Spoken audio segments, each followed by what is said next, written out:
Today is the 14th of August. 9 years since the legendary Shammi Kapoor has left us. But it feels like just yesterday when I met him for the first time. सात अजूबे इस दुनिया में आठवीं अपनी जोड़ी अरे तोड़े से पै टूटे ना ये है शमी मोनी की जोड़ी हो I'm sorry for this terrible voice, but there is no better way than this song to describe the friendship between my father-in-law and my father. It was fantastic. My father used to call Mr. Shammi Kapoor Shammi Ji. On the first day of the shoot of Bluffmaster, Shammi Ji was going through his dialogues and instinctively all of a sudden he said, "Arey Moni." My father didn't respond. So he said, "Arey yaar." He said, "Manmohan, can you just come here?" And my father went to him and he said, "Shammi Ji, I'm sorry, I didn't hear you." He said, No, it's not your fault. Look, I feel very awkward to call you Manmohan. From now on, I'm just going to call you Moni. And that name stuck. And he said, "Look, I don't want you to call me Shammi Ji. It's too formal. Call me Shammi." And that was the first icebreaker. A professional relationship that turned into a beautiful friendship. Truly, their friendship really was the eighth wonder of the world. I'll tell you why. Shammi uncle, who was very fond of his drinks. My father, a complete teetotaler. Shammi uncle was a chain smoker. My father coughed even at the mention of cigarettes. Whether it was lunch or dinner, Shammi uncle used to have a lavish spread. All the non-vegetarian dishes, what we call meats, were on the table. In fact, when my father used to go over for dinner or lunch, to tease him, Shammi uncle would keep some vegetarian dishes in the corner and say, "Moni, you go over there and eat. वो घास-फूस जो तुम्हारा है, वो यहाँ मत ले आना." My father's staple diet was dal, sabzi, roti. So he used to tell him, "वही रहना तुम." Another very, very lovely thing.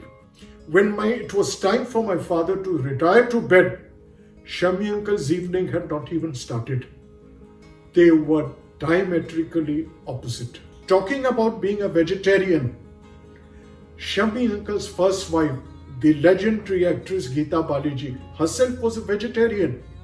She used to make a fabulous dish called bharwa bengan, which was stuffed eggplant.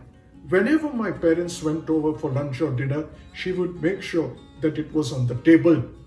My dad really freaked out on that dish. He used to tell her, "Bhabhi, जब भी आप ये dish बनाओगे, मैं आऊं ना आऊं, मेरे लिए थोड़ा एक्स्ट्रा बना देना." Shammi uncle used to tell him, "क्यों भेजूं? तुम लंच के लिए आओ, तुम तुम्हारे टाइम से खाओ, मैं बैठ के तेरे से बात करूंगा." Dad used to eat that dish. He used to be so content. After that, Shammi uncle used to sit and chat with my dad while mom and Geeta auntie sat and chatted. Dad and Shammi uncle were tremendously intelligent and knowledgeable. They could speak on any and every topic. First, they were both clean-hearted. In fact, brutally honest. What was in their heart was on their lips. They could speak on mythology, history, religion, sports, whatnot. Though my father's second religion was cricket, Shammi uncle loved all sports. He used to tell my dad, he said, "Moni, I've played every sport that you can think of." That's one of the common grounds that they had to speak. Apart from the main topic, that is cinema. Their likes and dislikes for filmmakers, for films, were quite similar. So these were a few things. And after Geeta auntie passed away, Shammi uncle remarried to Mrs. Neela Kapoor now. She too kept up the tradition. She made sure that my parents came home and she used to make sure that bharwa bengan was on the table. While Shammi uncle dad chatted, now Neela auntie and my mom used to sit and chat. The friendship never died till my father passed. Despite having different personalities, They had many things in common. Shami uncle was born in Matunga, Manmohan Desai in Khetwadi, both middle class localities. But their fathers were legends. Shami uncle's father needs no introduction. The legendary late Shri Prithviraj Kapoor ji, who had Prithvi Theatres.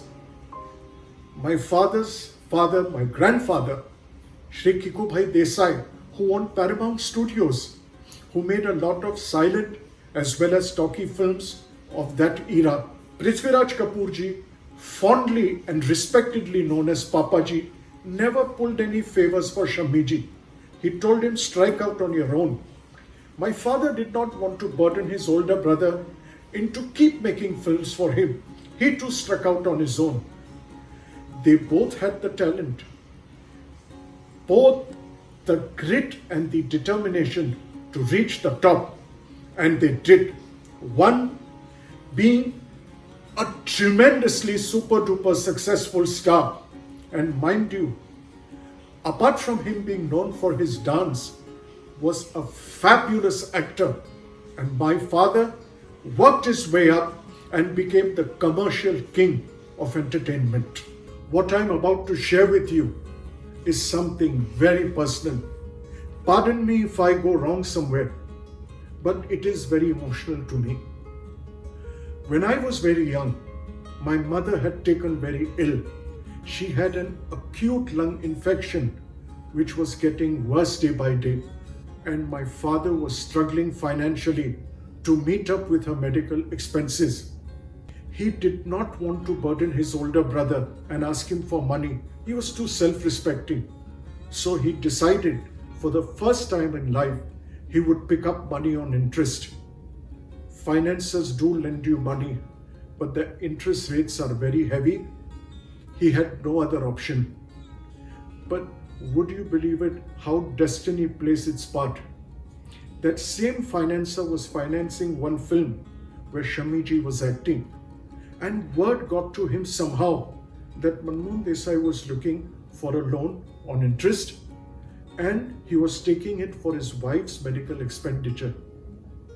Shami uncle cancelled the shoot. He blew his fuse. He called up dad and he shouted on the phone. He said, Boni, don't ever come to meet me or and I will never enter your home. And he put the phone down. And my dad was aghast. He said, what did I do wrong? What, was I rude to Shami or did I say anything that I shouldn't have? He phoned up Shami ji's home and asked Geeta auntie. He says, where is he shooting? She said, in that studio. He rushed out there and Shami uncle refused to meet him. Dad said, please tell me, Shami, what have I done? He said, you call me your friend, you call me your older brother, and this is what you do to me? Jeevan, that's my mother's name, is unwell and you're taking money on interest? He said, shame on you. Why didn't you think of coming to me? So he said, Shami, it's little awkward. He said, awkward? He said, Moni, if anything happens to my bhabhi, I promise you, I will pull your collar and hold you responsible. Dad had tears in his eyes. He couldn't say anything. He said, give me the number of this doctor. Dad said, nahi yaar, jaane de. He said, I'm not asking you, I'm telling you. He called up the doctor and literally said, he says, don't listen to this idiot. Whatever are the medical expenses, I'm going to cover it. Irrespective, it's a carte blanche. Jitna chahiye le lo mere se. Dad was stumped. Dad said, okay, Shami, on one condition, that I'll pay you back. Otherwise, it will be a load on my chest. Mujhe acha nahi lagega. He said, Moni, tu apna kaam kar. Do what you have to do. I'll do what I have to do. And believe me, he paid for her full medical expense. And Dad never forgot that. And he used to always say, okay, my wife, hale and hearty, and she recovered. She got her life back thanks to the one and only Shami Kapoor. Next week on Desai, we conclude with part 2 of Shami Kapoor Remembered. Find out how Manmohan Desai ended up writing Shami Kapoor's iconic film Rajkumar, only on Webwali TV.